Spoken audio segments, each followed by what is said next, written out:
الحمد لله الذي هدانا إلى الصراط المستقيم والصلاة والسلام على من اختص بالخلق العظيم وعلى آله الذين قاموا بنصرة الدين القويم. أما بعد فأعوذ بالله من الشيطان الرجيم. بسم الله الرحمن الرحيم. إن الله لا يستحيي أن يضرب مثلا ما بعوضة فما فوقها فأما الذين آمنوا فيعلمون أنه الحق من ربهم وأما الذين كفروا فيقولون ماذا أراد الله بهذا مثلا يضل به كثيرا ويهدي به كثيرا وما يضل به إلا الفاسقين. صدق اللہ العظیم وصدق رسولہ النبی الکریم. الصلاۃ والسلام علیک سیدی یا رسول اللہ وسلم علیک وعلی آلک واصحابک سیدی یا رحمت للعالمین. معزز سامعین، سورہ البقرہ آیت 26 جس میں اللہ پاک نے ارشاد فرمایا، بے شک اللہ اس سے حیا نہیں فرماتا کہ مثال سمجھانے کو کیسی ہی چیز کا ذکر فرمائے، مچھر ہو یا اس سے بڑھ کر، تو وہ جو ایمان لائے وہ تو جانتے ہیں کہ یہ ان کے رب کی طرف سے حق ہے، رہے کافر وہ کہتے ہیں کہ ایسی کہاوت میں اللہ کا کیا مقصود ہے. اللہ تعالیٰ بہت ساروں کو اس سے گمراہ کرتا ہے اور بہت ساروں کو ہدایت عطا فرماتا ہے، اور اس سے انہیں گمراہ کرتا ہے جو بے حکم ہیں. تو بے شک یہاں پر فرمایا اللہ اس سے حیا نہیں فرماتا. جب اللہ تعالیٰ نے سورہ البقرہ کے دوسرے رکوع میں منافقوں کی 2 مثالیں بیان فرمائیں تو منافقوں نے یہ اعتراض کیا کہ اللہ تعالیٰ کی شان اس سے بلند تر ہے کہ ایسی مثالیں بیان فرمائے. اور بعض علماء نے فرمایا کہ جب اللہ تعالیٰ نے کفار کے معبودوں کی کمزوری کو مکڑی کے جالوں وغیرہ کی مثالوں سے بیان فرمایا تو کافروں نے اس پر اعتراض کیا، تو اس کے رد میں یہ آیت کریمہ نازل ہوئی کہ اللہ تعالیٰ جس چیز سے بھی مثال بیان فرمائے وہ اس کی شان ہے، بیان کر سکتا ہے،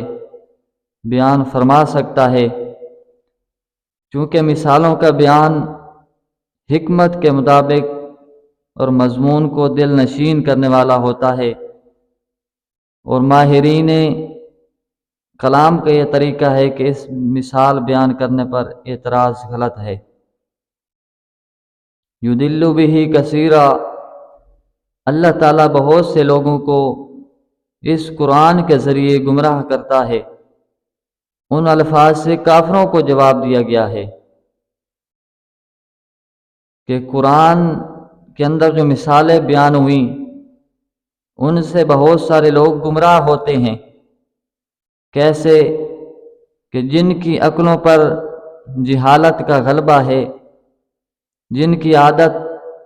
صرف ضد، مقابلہ بازی،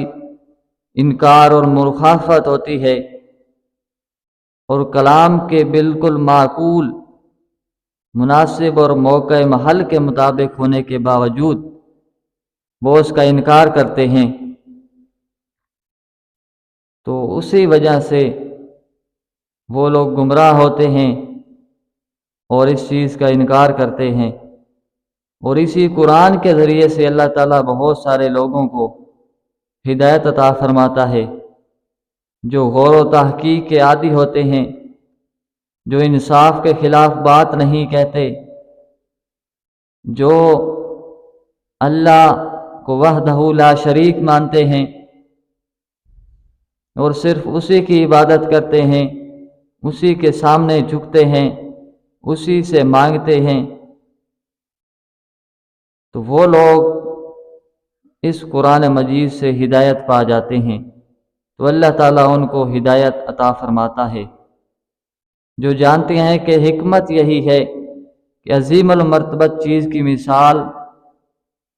کسی قدر و قیمت والی چیز سے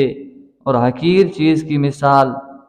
کسی ادنی شے سے دی جاتی ہے،